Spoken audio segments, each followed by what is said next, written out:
ایک ایسا بحران جس نے گزشتہ چند ماہ سے یورپ کے تمام ممالک کی نیندیں حرام کر رکھی تھیں اور جس کے بارے میں اقوام متحدہ سے لے کر دنیا بھر کے معاشی و سیاسی تجزیہ کار بیک زبان ہو کر دہائی دیتے چلے آ رہے تھے کہ آنے والی سردیوں میں یہ بحران نہ صرف یورپ بلکہ افریقہ اور ایشیا کے بھی لاتعداد ممالک کو اپنی لپیٹ میں لے گا۔ ماہرین وارننگ دیتے رہے کہ اگر بروقت اس سے نمٹنے کی کوشش نہ کی گئی تو لاتعداد ملک قحط، وبا اور قسمہ پرسی کا شکار ہو جائیں گے۔ 13 اپریل 2022 کو اقوام متحدہ کے مرکزی سیکریٹریٹ میں ایک رپورٹ جمع کروائی گئی جس کا پہلا حصہ بریف نمبر 1 ان آنے والے حالات کی ہولناکی کی طرف اشارہ کرتا تھا۔ اس رپورٹ کا عنوان تھا یوکرین کی جنگ کے دنیا کے خوراک، معیشت اور انرجی کے نظام ہائے کار پر اثرات۔ یہ رپورٹ نہیں بلکہ ایک وارننگ تھی جس کے منظر عام پر آتے ہی دنیا کے تقریباً تمام ممالک خصوصاً یورپی ممالک نے اپنے عوام کو خوراک اور انرجی کے ممکنہ بحران سے بچانے کے لیے ہنگامی بنیادوں پر کوشش شروع کر دی۔ یہاں تک افریقہ کے غریب ممالک بھارت، بنگلہ دیش اور افغانستان نے بھی پیش بندیاں شروع کیں، جبکہ اس کے بالکل برعکس پاکستان کی شہباز شریف کابینہ ہر آفت میں مسیحا کا کردار ادا کرنے والی پاکستانی اسٹیبلشمنٹ یہاں تک کہ منافع خور کاروباری طبقہ بھی خواب خرگوش کے مزے لیتا رہا۔ اور آج ہماری اس مجرمانہ غفلت کی وجہ سے یہ ملک چند ہفتوں میں ایک ایسے بحران میں داخل ہونے والا ہے جس کا شاید ہمارے پاس فی الحال کوئی حل موجود نہیں ہے۔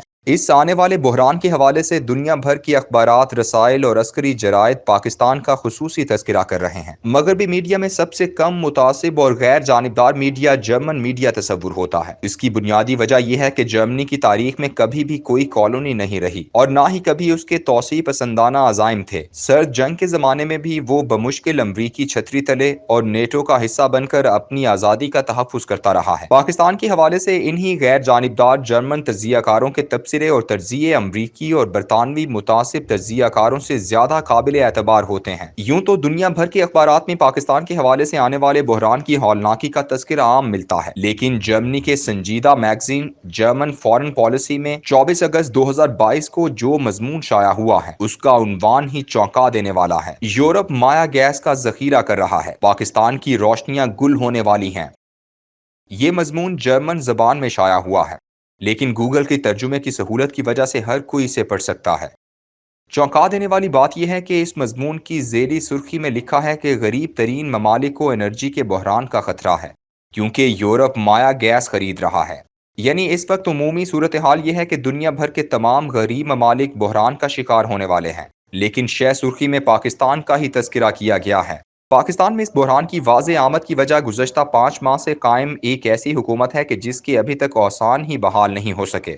گزشتہ کئی سال سے یورپ کے تمام ممالک اپنی گیس کی ضروریات روس سے پوری کیا کرتے رہے ہیں، لیکن جیسے ہی 24 فروری 2022 کو روس نے یوکرین پر حملہ کیا تو تمام یورپی ممالک نے اپنے اپنے ملکوں کے مفاد کے لیے 2 اہم پالیسی اقدامات کیے۔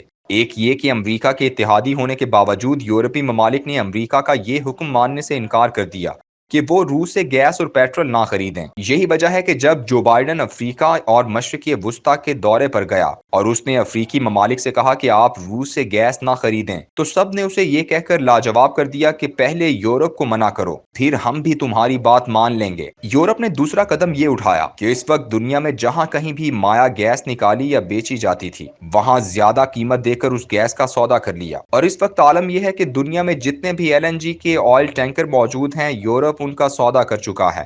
اس بات کا اعتراف وزیر پیٹرولیم مصدق ملک نے وال سٹریٹ جرنل کو انٹرویو دیتے ہوئے بھی کیا تھا کہ پاکستان اب سپاٹ مارکیٹ سے LNG خریدنے کے قابل نہیں رہا کیونکہ دنیا میں جتنی بھی LNG میسر ہے اس کا ہر مالیکیول یورپی ممالک نے خرید لیا ہے۔ یہ وزیر پاکستان میں ایسا سچ نہیں بولتے۔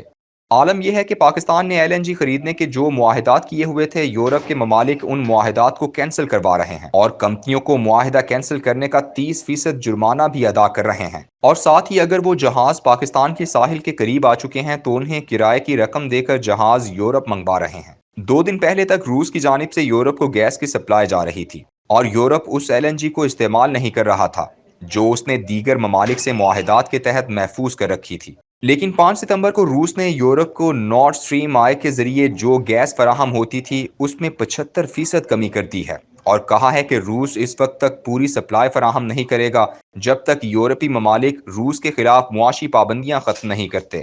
پیوٹن کے ترجمان دمیتری پیسکوو نے کہا ہے کہ گیس کی بندش دراصل یورپ اور کینیڈا کی انہی پابندیوں کا نتیجہ ہے۔ اس کے ساتھ ہی روس نے یہ بھی کہا ہے کہ ہماری پائپ لائن میں ٹیکنیکل خرابی آ چکی ہے اور اس کی وجہ سے شاید ہم چند ماہ تک گیس فراہم ہی نہ کر سکیں، اور یہ چند ماہ سردی کے ہیں۔ یورپی ممالک کے عوام ابھی سے سردی میں گیس کے بغیر زندہ رہنے کے تصور سے ہی کانپ رہے ہیں۔ یورپ نے تو مہنگے داموں گیس خرید لی ہے اور اس کے ساتھ ہی اس نے دنیا کی مارکیٹ میں گیس کی قیمتوں کو بھی آسمان تک پہنچا دیا ہے۔ یورپ کو سردیوں کی آمد کا خوف ہے جس کا اس نے بندوبست کر لیا ہے۔ ہمارا کیا ہوگا؟ جن کے پاس 39,772 میگا واٹ کی پاور جنریشن کی صلاحیت تو موجود ہے، لیکن اس میں 25,098 میگا واٹ تھرمل اور صرف 9,915 میگا واٹ پانی سے بجلی بنانے کی صلاحیت ہے۔ تقریباً 60 ایسے پاور اسٹیشن ہیں جنہیں بجلی پیدا کرنے کے لیے گیس یا ایل این جی کی ضرورت ہے۔ چند ہفتوں بعد یہ کیفیت آنے والی ہے کہ ہمارے ساحلوں پر کوئی ٹینکر ایل این جی لے کر نہیں آئے گا، اور ہماری زمینی گیس جو ہمارے چولہے جلاتی ہے اسے بھی اگر ان اسٹیشنوں کو دے دیں تو بھی ضرورت پوری نہیں ہو سکے گی۔ گھروں میں گیس اور بجلی نہیں ہوگی، اور ایسے میں سیلاب میں ڈوبا ہوا یہ ملک جب ایک خوفناک بحران سے دوچار ہوگا تو پھر کیا ہوگا؟ سوچ کر ہی خوف کی لہر دوڑ جاتی ہے۔